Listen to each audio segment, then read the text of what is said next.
오늘은 성령 네 번째 시간 신앙의 감각이라는 말씀 제목으로 오늘 말씀 나누고 다음 주 성령 강림 주일로 하나님께 드리도록 하겠습니다. 지난 세 번의 설교는 신앙의 열쇠라는 제목이었고 그 다음은 신앙의 이야기라는 제목이었습니다. 그리고 나서 지난주에는 신앙의 감사합니다. 이렇게 까먹어 주셔야 제가 계속 설교할 수 있죠. 신앙의 언어였습니다. 이번에는 신앙의 감각입니다. 사실 이 전체 프레임은요, 이 틀은요, 의도가 있는 거예요. 그냥 신앙의 열쇠, 이야기, 언어, 감각으로 넘어가는 것이 아니라 성령을 은사나 어떤 특정 사역에 묻기보다는 성령이 지향하시고 또 우리 안에 행하시는 바에 거대한 맵을 여러분들 안에 심어드리고 있는 겁니다. 오늘은 그 과정 속에 신앙의 감각이라고 할 수 있는 성령의 감각함이라고 할 수 있는 부분을 함께 나누려고 합니다. 신앙생활에 있어서 중요한 것이 있는데 성령을 감각하는 센스입니다. 성령이 나에게 어떠함으로 일하고 계신가, 이것을 조금 더 넓혀보면 하나님을 감각하고 하나님이 나에게 원하시는 뜻을 향하여 내 모든 영적인 감각을 열어두어 그것을 밝히 따라가고 그것을 알아가는 것이 너무나도 중요합니다. 구약 성경을 보면은 하나님의 선지자라 불렸던 발람이라는 사람이 나옵니다. 근데 이 발람이 정말로 이 하나님을 알아가는 감각이 없어서 범했던 모습이 하나 있었고, 또 신약으로 넘어오면 여러 가지 사건이 있겠지만 초대교회에 아나니아와 삽비라의 사건 속에서도 하나님을 감각하지 못함으로, 그 성령의 일하심을 감지하지 못함으로 벌어졌던 죽음의 사건과 같은 일들이 있었습니다. 구약 성경에 등장하는 발람, 여러분 기억하시죠?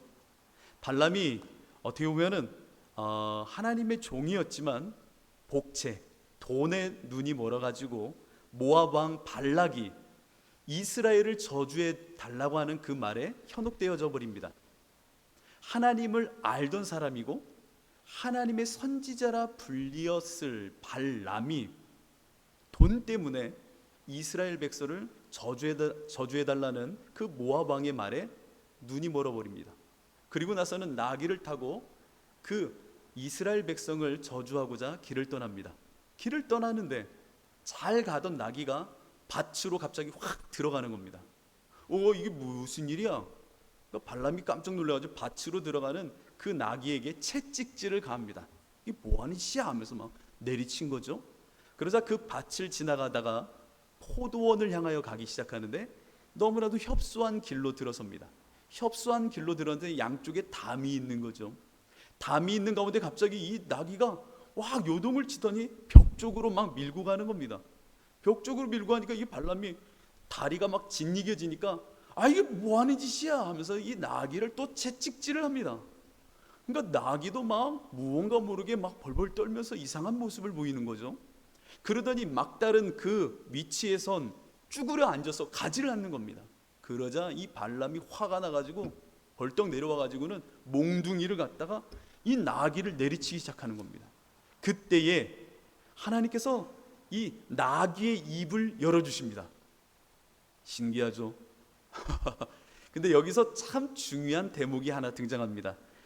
민수기 22장 28절로 29절에 이 나귀의 입을 열어 이제 대화하는 장면이 나오는데 한번 잘 들어보십시오.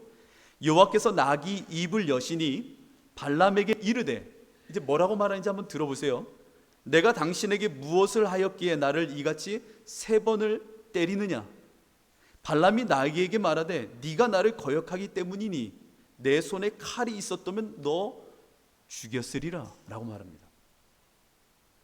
여러분, 나귀가요 말을 하기 시작했고 그 나귀의 말을 맞바닥쳐 이 발람이란 사람이 너 왜 이래? 아무것도 모르는 가운데 너 왜 이래? 뭐 하는 거야? 라고 하더니 내 칼이 있었으면 너 죽여버렸을 거야 라고까지 말합니다. 그러자 나귀가 변론하며 이렇게 말하는 겁니다. 참 재밌어요. 22장 30절에 이렇게 기록합니다. 나귀가 발람에게 이르되 나는 당신이 오늘까지 당신의 일생 동안 탄 나귀가 아니냐? 내가 언제 당신에게 이같이 하는 버릇이 있었더냐? 그가 말하되 없었느니라. 자, 나귀로 상징되는 모습은 육체의 습성과 버릇을 이야기하는 겁니다. 나귀라고 하는 한낱 어떻게 보면 피조물 가운데 미물과 같은 이 나귀는 하나님의 영적인 본성의 습성이라는 게 없는 동물이에요. 평생의 육체의 습성과 버릇을 따라 살던 이 나귀에게 갑자기 영안이 열리니 그 눈앞에 보이는 칼을 든 여호와의 사자가 보여 벌벌 떨려 자신이 행하던 습성을 버리고 멈춰섰던 겁니다. 그러니까 나귀가 말하잖아요. 내가 언제 지금까지 당신을 등에 태우고 살면서 이런 적이 있었습니까? 당신은 저게 안 보입니까? 내 버릇은 당신을 항상 태우고 다니는 게 나의 습성이요, 나의 본성입니다. 그런데 오늘 내가 이렇게 멈춰 섰을 때에는 무언가 이유가 있기 때문에 멈춘 것 아닙니까? 라고 하는 변론인 겁니다. 그러자 이 발람이 뭐라고 해요? 맞다, 너 그랬었지. 그러더니 눈이 열려 보니 하나님의 사자, 여호와의 사자가 칼을 들고 죽이려고 서 있는 모습을 보게 되는 겁니다. 이 미물과 같은 나귀는, 육체의 습성을 대표하는 상징성의 이 나귀는 평생을 하나님을 보는 자의 모습이 아니라 육체의 습성을 답습하는 삶으로서 살아가던 이 나귀도 여호와의 사자를 보고는 하나님의 선지자라 말하는 발람이 한순간 돈의 눈이 멀어 그 하나님의 일하심을 감각하지 못하는 순간 죽음에 처하여지더라 라는 사건입니다. 이제 신약을 한번 넘어와 보십시오. 신약을 보면은 초대교회가 엄청나게 부흥하기 시작합니다. 예수 그리스도의 부활 사건을 선포할 때 수천 명이 회개하여 돌아오고 그 가운데 자복하는 심령과 하나님 안에서 회개의 역사가 터져나옵니다. 그러니 예수를 믿기 시작한 사람들 가운데 놀라운 일들이 발생되어지는데 그 중에 하나가 밭과 집을 팔아 가난한 이들에게 나눠달라고 사도들의 발 앞에 그것을 팔아오는 사건들이 벌어지기 시작합니다. 하나님의 그 역사 가운데 나의 소유가 전부가 아니라 나는 하나님 앞에서 이렇게 변화된 성령의 사람, 성령의 존재가 되었으니 이 소유에 대한 것을 하나님께 다 내어드려 가난하니 소외되니 어려운 이에게 도와달라고 그와 같은 일을 행하기 시작합니다. 그때 아나니아와 삽비라라는 사람도 동일한 성령의 감동을 받게 됩니다. 이 부부는요, 믿음이 없던 사람이 아니에요. 성령의 은혜를 알았고 그 성령 가운데 회개와 나도 나의 밭과 나의 집을 팔아서 그와 같은 일을 해야지라고 하는 마음이 일어났던 인물입니다. 근사하죠. 그 마음속에 이 아나니아와 삽비라가 밭을 팔고 집을 팔게 됩니다. 그런데 팔고 보니 땅값이 많이 올랐었나 봐요. 이거 다 드리기에 좀 아까운 거예요. 아까운 그 소유에 대한 마음이 일어나는 순간 그들이 합의하에 일부만 드리기로 합니다. 그리고 아나니아가 사도들에게 나와 그 소유를 내어놓아 그들에게 필요한 곳에 쓰라고 말합니다. 그때의 사도가 말하죠. 이게 전부냐? 전부입니다 라고 말하는 순간 남편이 그 자리에서 혼이 떠나더라 라고 말합니다. 즉사하게 되는 겁니다. 그리고 나서는 이 젊은 사람들이 이 죽은 이의 시신을 매장하려고 데리고 간 순간 아내가 들어오는 겁니다. 3시간 정도 있다가 아내가 들어와서는 우리 남편 어디 갔어요? 말을 안 하는 거예요. 저희 소유를 받으셨나요? 그러자 또 묻습니다. 이게 전부냐? 전부입니다. 그 순간 그 남편을 매장하고 돌아오는 이들이 문턱을 넘기도 전에 그 여인도 죽게 됩니다. 너무나도 끔찍한 사건이죠. 초대교회가 열려진 첫 번째 죽음의 사건이기도 합니다. 순교가 아닌 이와 같은 처참한 죽음을 맛보게 된 거예요. 왜 그들이 죽게 되었을까요? 성경은 이렇게 말합니다. 사도행전 5장 4절에 말하는 것인데요, 그들이 성령을 속였다라고 말합니다. 또한 그 아내를 향해서는 이렇게 말합니다. 주의 영을 시험하였다라고 말합니다. 성령을 속이고 성령을 시험하는 그들, 영적인 감각이 무뎌져 성령을 따라 모든 것을 내어드려야 될 그들이 소유라는 것에 자신의 육체적인 감각과 본성을 따르는 순간 죽음이라는 결과로 그들이 처해졌다라는 겁니다. 신약과 구약의 대표적인 이야기를 제가 꺼내왔습니다. 왜 이 이야기를 하냐면요, 우리의 신앙생활 가운데 중요한 것이 있습니다. 바로 성령 안에서 신앙의 감각을 갖고 있어야 된다는 겁니다. 성령이 내 안에 오시어 성령의 일하심을 따라 어떠한 감각과 어떠한 센스를 갖고 하나님이 주시는 뜻과 일하심을 분별하며 그 안으로 나아가야 될지가 우리 안에 성령 안에서 해결되어야 되고, 그 성령의 은혜 가운데 우리는 이 감각을 갖추셔야 됩니다. 이를 위해서 오늘 세 가지를 함께 나누려고 합니다. 첫 번째는 오늘 로마서 8장에 있는 말씀 그대로 성령을 따르는 삶을 통하여 우리는 영적인 본성의 습성을 만드셔야 됩니다. 우리는 거듭난 사람들입니다. 물과 성령으로 거듭난 우리들에게는 성령의 본성을 하나님이 허락하셨습니다. 영의 본성, 하나님을 사랑하고 하나님을 지향하며 하나님을 향할 수 있는 내 안에 영적인 생명을 허락하셨다는 겁니다. 할렐루야. 그러니까 성령 안에서 내가 거듭났다라는 거예요. 거듭나니 내 안에 육체의 본성이 아닌 하나님을 향한 본성이 내 안에 이루어졌다는 거죠. 그래서 오늘 로마서 8장 1절로부터 14절은 그와 같이 거듭난 이들, 예수 안에 있는 이들이 어떻게 살아야 되는지를 명확하게 이야기하기 시작합니다. 8장 1절을 보십시오. 그러므로 이제 그리스도 예수 안에 있는 자에게는 결코 정죄함이 없나니 이는 그리스도 예수 안에 있는 생명의 성령의 법이 죄와 사망의 법에서 너를 해방하였다 라고 말합니다. 이것을 본성에 대한 이야기로 바꾸면 죄의 본성, 나귀의 본성에 묶여 살 수밖에 없던 너에게 이제는 생명의 법, 생명의 본성을 주었으니 이것이 너를 자유케 하리라. 예수 그리스도의 영, 성령이 너희를 자유케 하리라. 그 성령을 따르면 된다는 이야기입니다. 그리고 나서는 우리가 너무나도 잘 아는 말씀이 펼쳐지죠. 4절부터 제가 한번 읽어보겠습니다. 육신을 따르지 않고 그 영을 따라 행하는 우리에게 이제 율법의 요구가 이루어지게 하려 하심이니라.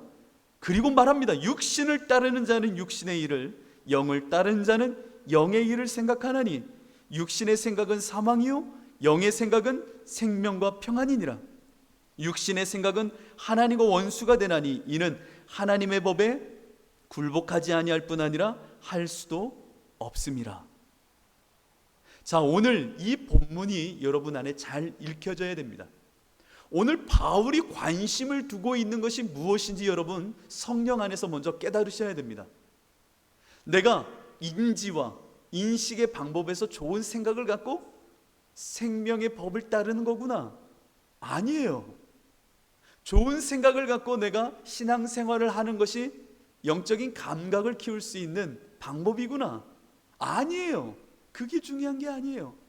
오늘 본문을 그대로 잘 읽어보십시오.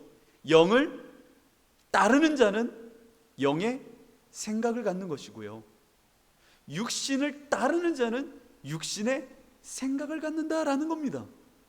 중요한 것은 생각 이전에 내 안에 허락하신 본성에 대한 이야기입니다. 여러분 안에는 늘 교차하는 육의 생각과 영의 생각이 있을 겁니다. 왜 이와 같은 일이 벌어지냐면 이미 내가 십자가에서 예수와 함께 죽은 나에게는 육체의 본성보다는 육체의 습관이 남아져 있는 겁니다. 그 가운데 나의 안에 성령으로 인하여 주신 바 하나님을 향한 생명의 본성이 우리 안에 확 일어나기 시작합니다. 이와 같은 우리의 곤고한 심령과 같은 이 모습 가운데 오늘 바울은 이야기하는 거예요. 너는 성령을 따라, 영을 따라 그가 주시는 것을 생각해라 라고 말합니다. 여러분들이 무슨 생각을 해야 될지를 결정하기 전에 여러분들 안에 성령이 이끄시는 대로 여러분에게 주신 생명의 본성을 발동하고 순복해 하는 연습이 필요한 겁니다. 훈련이 필요한 겁니다. 내가 무슨 생각을 통하여 행위를 낳겠다라는 것이 아니라 먼저 내 안에 주신 바 생명의 본성, 성령의 인도함을 따르고자 하는 그 본성에 반응해야 된다는 겁니다. 이것을 일컬어 일반적으로 영적인 사람이라고 말하는 겁니다. 혹은 영성 이렇게 말하는 겁니다. 여러분 안에 따르고자 하는 이 본성을 훈련하십시오.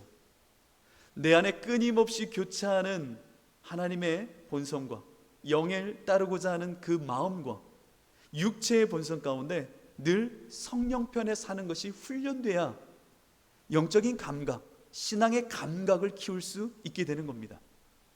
어린 아이들은요, 엄마의 젖을 찾는 것이 육체의 본성입니다. 갓난쟁이들 보세요. 엄마, 엄마, 엄마. 왜요? 그 엄마의, 어미의 젖을 찾는 게 그 본성이거든요.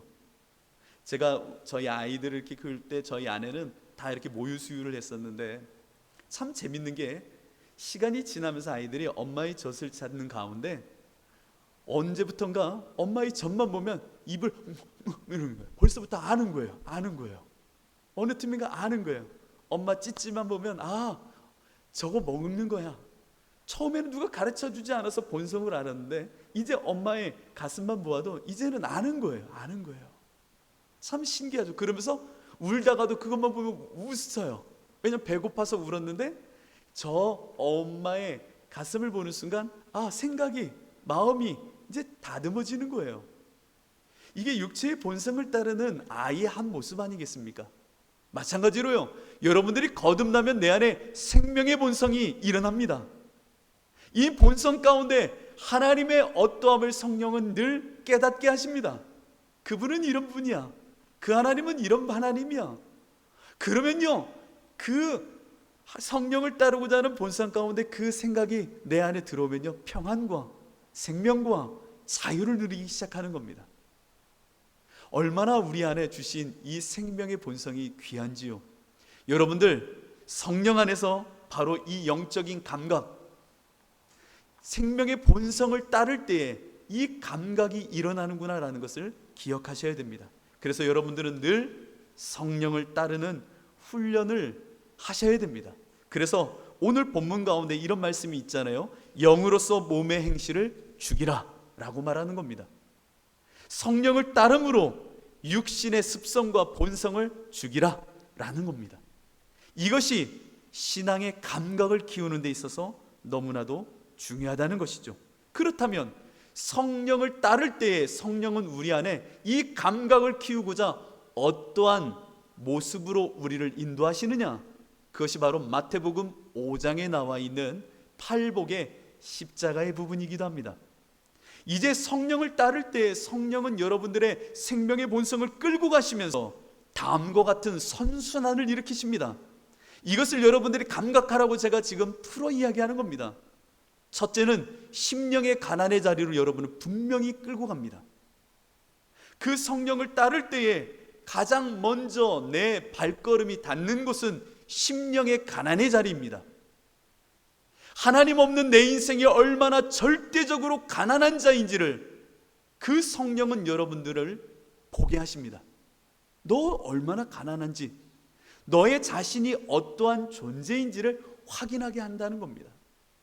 그 확인함 속에 애통의 자리로 끌고 가십니다. 너의 가난이 얼마나 쓰디쓰고 아픈지, 그 가난의 갈급함이 얼마나 큰지에 대하여 알게 하신 후에 애통을 통하여 이전의 육체의 본성과 육의 것들을 제거하도록 여러분을 끌고 가시는 겁니다. 그때 여러분 속에서 애통의 절규와 부르짖음이 일어나는 거예요. 하나님, 나 정말 죽을 죄인이네요. 하나님 없이 나 정말 살 수 없는 자가 많네요 라고 하는 그 애통의 자리 후에 끌고 가는 곳이 온유의 자리입니다. 온유는 우리가 다 알잖아요. 바로 하나님의 뜻 앞에 나는 완전히 죽은 자예요. 그거에 나의 모든 것을 맞춰야 되네요. 정말 하나님, 나 죽었어요 라고 하는 죽음의 자리까지 성령은 끌고 가 그것을 감각하게 하는 겁니다. 그리고 나면 주시는 마음이 있으니 마태복음 5장에서 팔복의 네 번째 이야기입니다. 십자가의 그 본성의 자리를 끌고 가신 후에 일으키시는 마음이 뭐죠? 네 번째. 오민아, 팔복 네 번째요. 시작. 네네, 이거 녹음 끄세요. 이거 의에 줄이고 목마른 자는 복이 있다라고 하셨죠.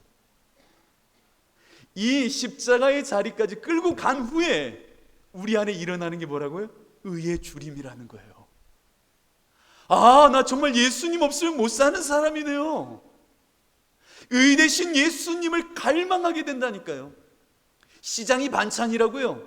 내가 얼마만큼 가난하고 죽을 존재인지를 명확하게 아는 본성의 사람이 저 생명을 향한 의에 줄이고 목마름이 타오르는 거라고요.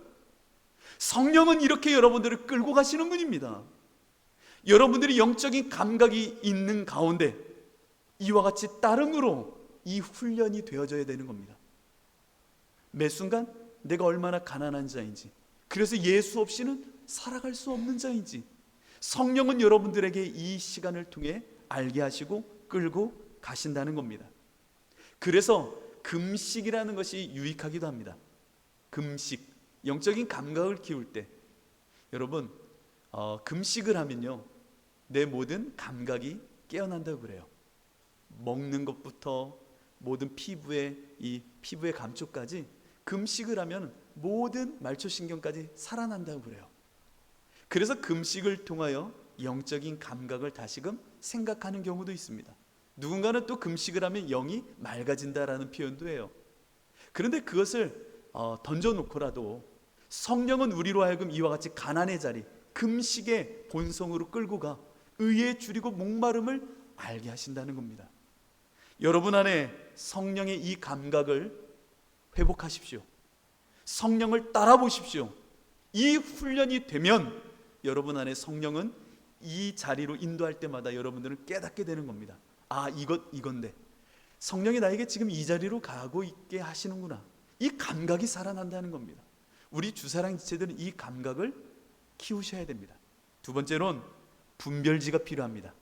이제 감각을 온전히 성령이 내 안에 알게 하시는 신앙의 감각을 알려면 분별지가 있어야 됩니다.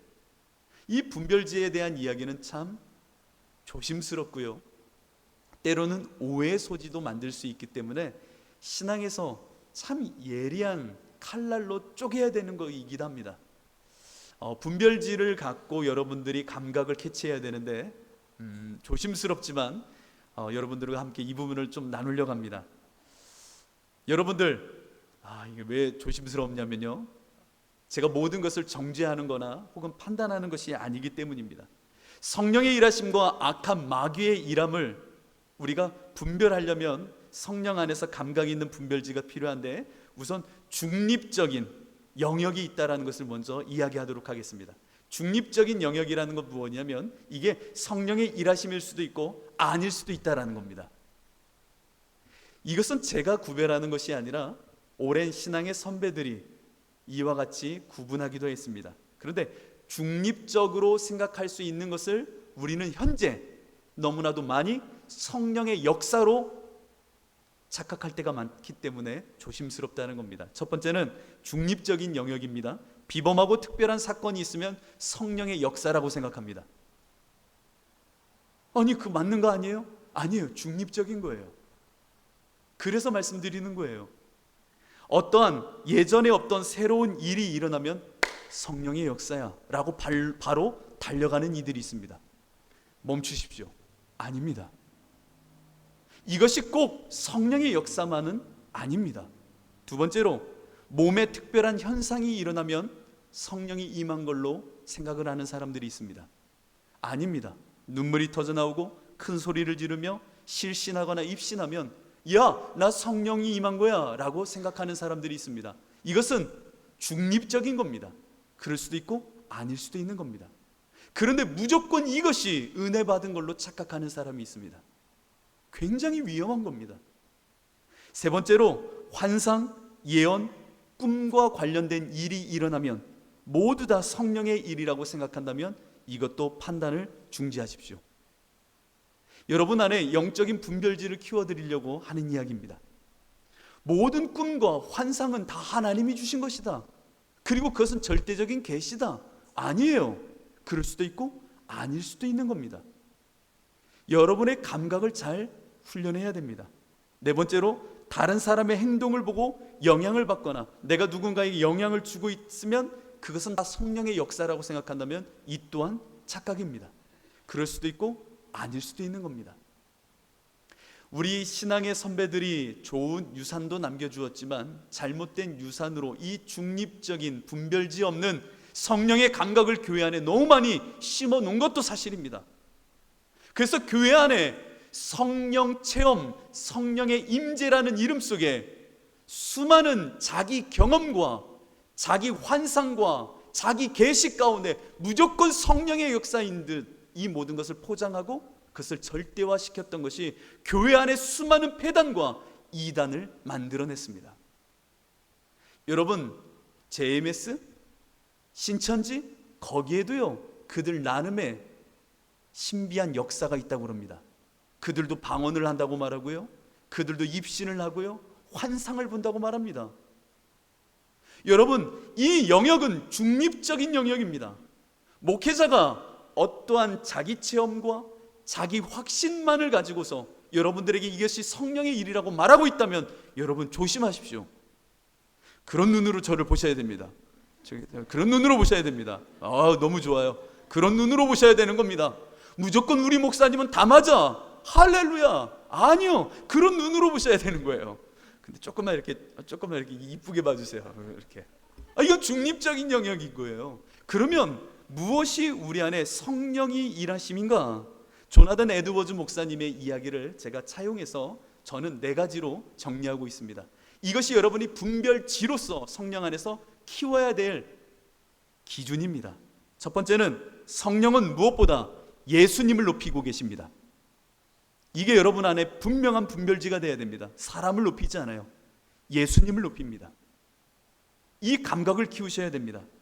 우리로 하여금 예수님에 대한 바른 신앙을 고백하게 하고요, 예수님을 사랑하며 예수님께 순종하도록 합니다. 어떤 특정한 인물이나 사건에 매몰되어 그 사람을 칭송하거나 그 사람을 높이는 것이 아니라 오직 예수님만을 드러내게 합니다. 혹은 나의 이 체험을 강조하여 나를 높이려고 하는 것도 잘못된 겁니다. 진짜 성령의 일하심은 오직 예수님만 높입니다. 이것을 분별하십시오. 또한 성령은 말씀, 성경을 높입니다. 많은 신비주의자들이 왜 이단과 잘못된 신앙에 빠지느냐? 말씀, 성경을 높이기보다 자기 체험과 자기 계시에 함몰되기 때문입니다. 성령은 절대 그러지 않습니다.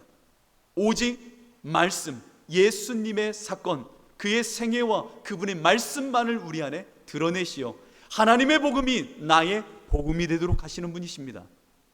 예수님의 말씀만을 높이는 분이십니다. 기억하십시오. 그래서 목사님들이, 죄송합니다, 다 그런 건 아니에요, 거드름을 피우면서 할렐루야 목소리 쉬게 하면서 막 그러십시오, 그럼 뭐 굉장히 카리스마 있는 듯 보이죠?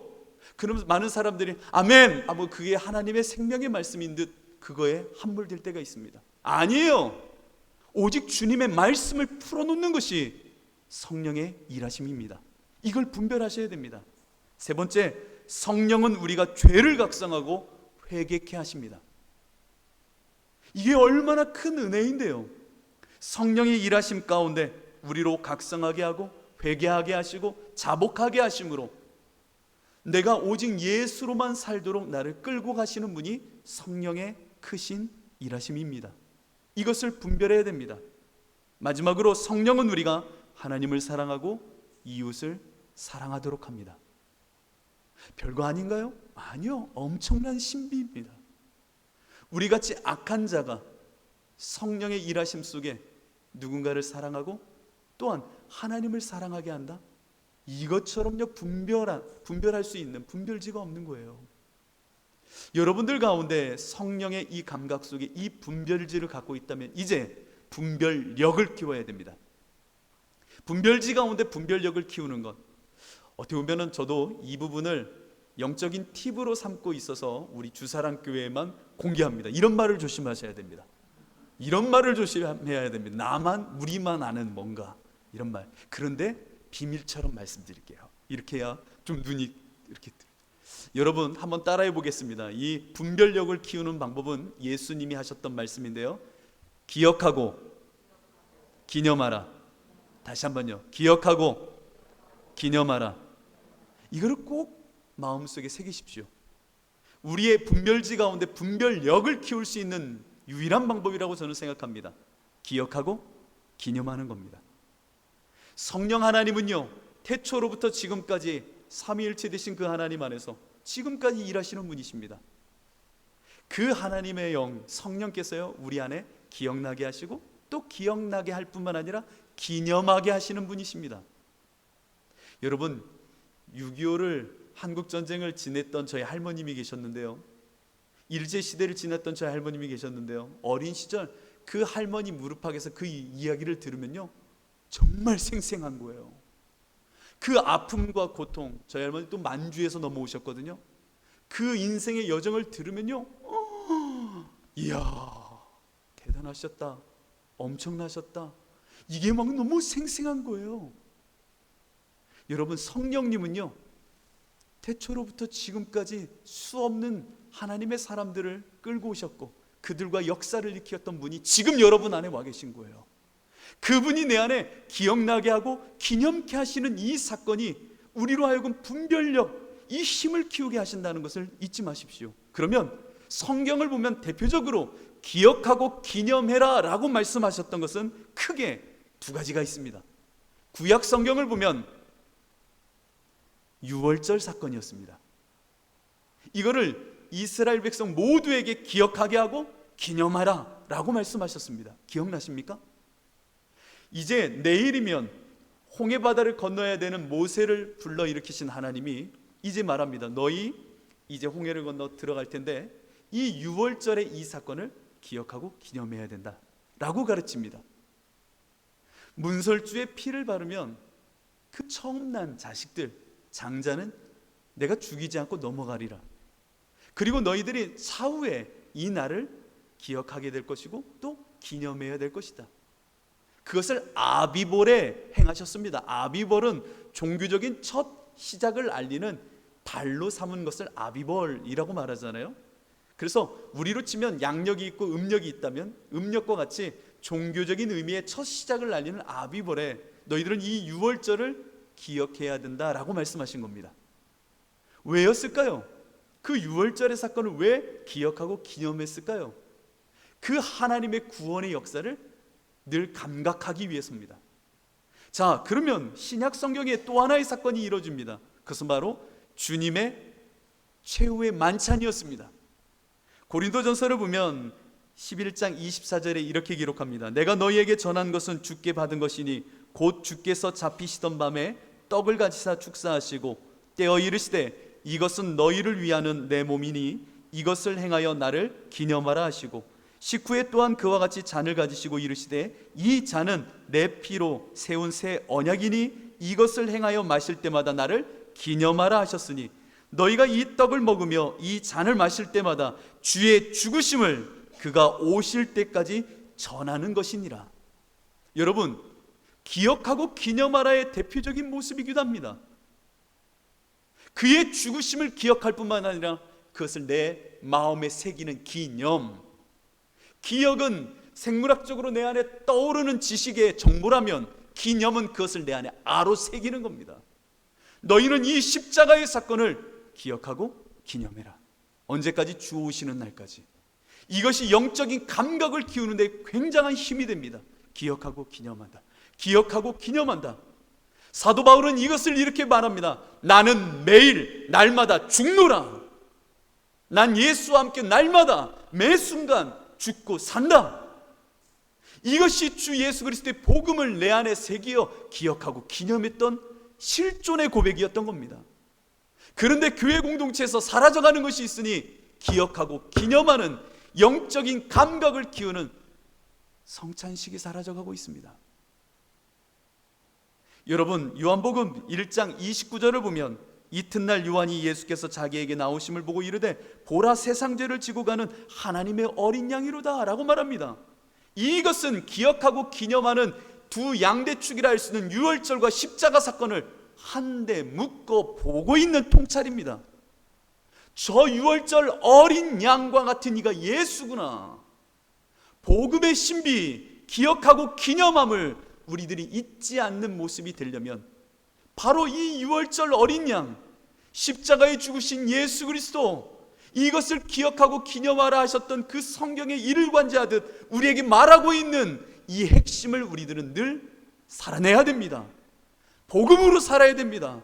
날마다 나는 예수와 함께 죽고 예수로 사는 것은 기억하고 기념하는 영적인 분별력, 힘을 키우는 우리에게 주신 유일한 힘이요 근력을 키울 수 있는 방법입니다. 여러분, 날마다 나는 죽고 예수로 산다, 이건 구호가 아니라 내가 날마다 영적인 감각을 키우기 위해서, 성령을 따르기 위해서 우리 안에 늘 있어야 되는 겁니다. 여러분들 안에는 날마다 이 복음의 근력을 키우는 훈련이 되고 계신지요? 성령은 여러분들에게 말씀을 통하여 십자가를 기억나게 하실 것이고 그것을 여러분 삶의 기념토로 새기는 일을 이루시는 분이십니다. 이것을 통하여 여러분들은 영적인 근력과 감각을 키우게 되는 겁니다. 몽골 사람들의 평균 시력이 몇인 줄 아십니까? 네? 어떻게 하셨어요? 그래서 거기는 나 눈 나빠졌어요, 좀 스마트폰 많이 해서. 몇인데? 2.0 이런 거예요. 몽골 사람. 왜 몽골 사람들이 시력이 이렇게 좋죠? 네, 초목 생활하면서 멀리 있는 자기 양이나 짐승들을 바라봐야 되잖아요.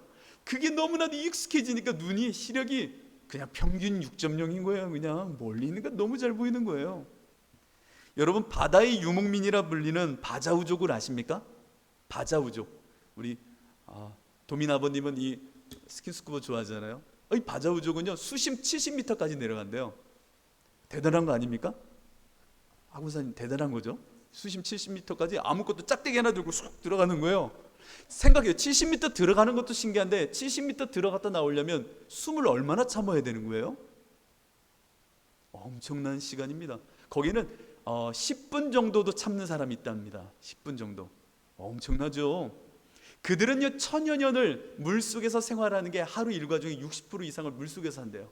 그러다 보니까 이 폐활량이나 이런 게 엄청나게 발달했나 봐요. 여러분들, 역도 선수들이 잘하는 게 있습니다. 역도 선수들 공통적으로 뭔지 아세요? 서전트 점프를 잘합니다. 제자리에서 높이 뜁니다. 역도를 한 사람들은. 왜? 이 근력이 다른 거예요. 역기를 하는 이게 서전트 점프를 엄청 뛸 수 있도록 힘을 키우게 하는 어떤 훈련법이 된대요. 왜 이런 이야기를 하죠? 나의 근력과 감각은요 훈련해야지 발달하는 겁니다. 여러분 안에 분별지로서 성령이 주시는 분별지와 함께 기억하고 기념하는 이 복음을 살아내는 것은요 영적인 감각을 키워내는 겁니다. 여러분, 성령 안에서 신앙의 이 감각을 키우셔야 됩니다. 이 감각 속에 하나님은 여러분들을 성령의 사람, 육체를 다스리며 새로운 마음 가운데 주가 일하시는 것을 마음껏 여러분을 통하여 이 땅에 구현하시고 드러내시고 성취하실 것입니다. 그러니 여러분의 삶 가운데 성령 안에서 기억하고 기념함 속에 영적인 감각을 키워내는 우리 모두가 되시기를 축복합니다. 이 시간 우리 함께 기도할